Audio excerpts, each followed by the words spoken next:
Hello, my name is Miss Rogers and I'm here today to talk to you about Section C of the Unit 4 A2 Edexcel Drama exam, and I'll be predominantly focusing on Shakespeare today.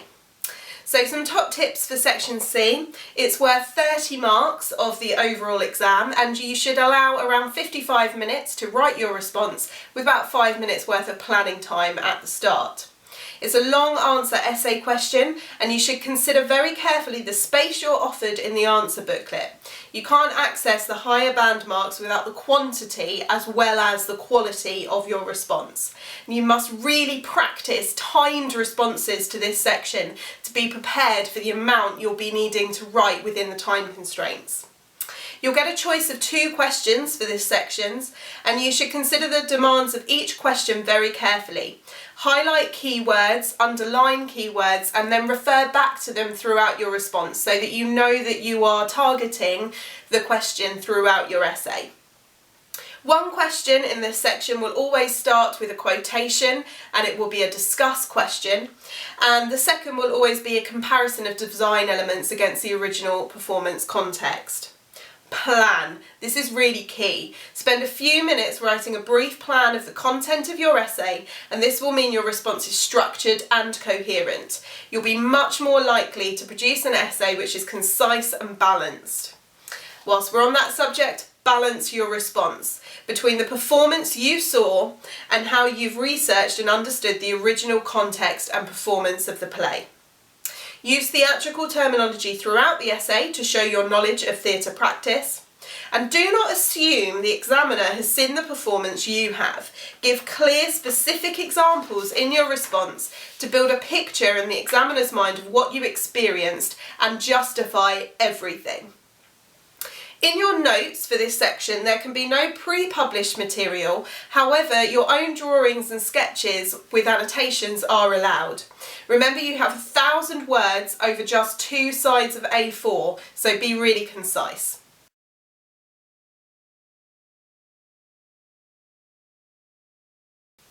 So when you're preparing for this section, you'll go and see a production of the play from the era you're studying. Now I'm specifically looking at Shakespeare today. Before the visit, try to research the production you're going to see. Read reviews from national newspapers to get a sense of how the director may have interpreted the play. Also, try and read or research the play itself. In the case of Shakespeare, the language used can sometimes be a block in performance, so it's good to have an overall understanding of the plot and characters beforehand so that you can immerse yourself in the experience and production elements of the show whilst you're there. You will also need to be able to identify if the modern director has altered the script or text in any way from the original and for what end. If you can purchase a programme at the theatre, you will need to reference the director, designers and actors by name in your response in order to access the higher band marks.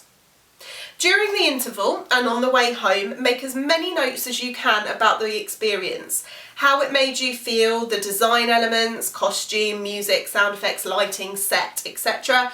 What messages or themes were brought up in the course of the production, what was the theatre itself like, what was the stage like, what was the demographic of the audience, how did they react to the performance throughout, how was the auditorium set out, how much were the tickets, things like that.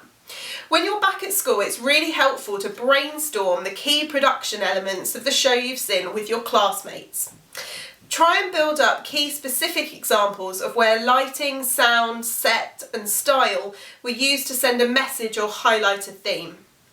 It's then useful to start drawing up a table with the production you saw down the left-hand side of the page and a column for the original context down the right, a now and then column.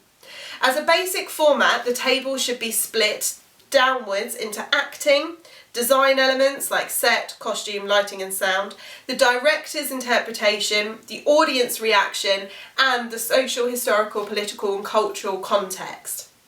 You can easily fill in the now column from your experience and research of the production you went to see. So now what you need to do is complete the contrasting column with your research into the original performance conditions.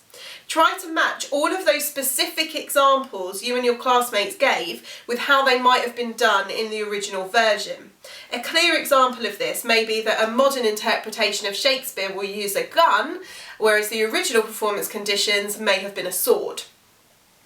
This table can then be used as a working document. You can then condense it down during your revision period into your 1,000-word notes, which can be taken into the exam and will provide a very clear reference point for you. You may also find it helpful to do 2 contrasting collages of images relating to the play you saw and the original. This visual information will help you remember key contrasts in design elements such as costume.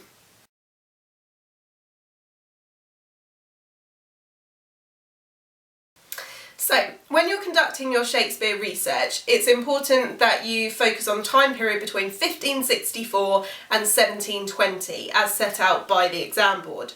This time period includes Elizabeth I, the Elizabethan era, James I, the Jacobean era, Charles I, Oliver Cromwell's takeover as Lord Protector, and Charles II, which is the Restoration period. It is important to know exactly when your play was written in order to discover the social, historical, political and cultural elements of the time period, which is rife with change, including at one point public performances being banned by law, and developments in technology which will affect the resources that theatres had for design elements. The exact year your play was written will also suggest the type of theatre it was performed in, and this is important for your comparison research.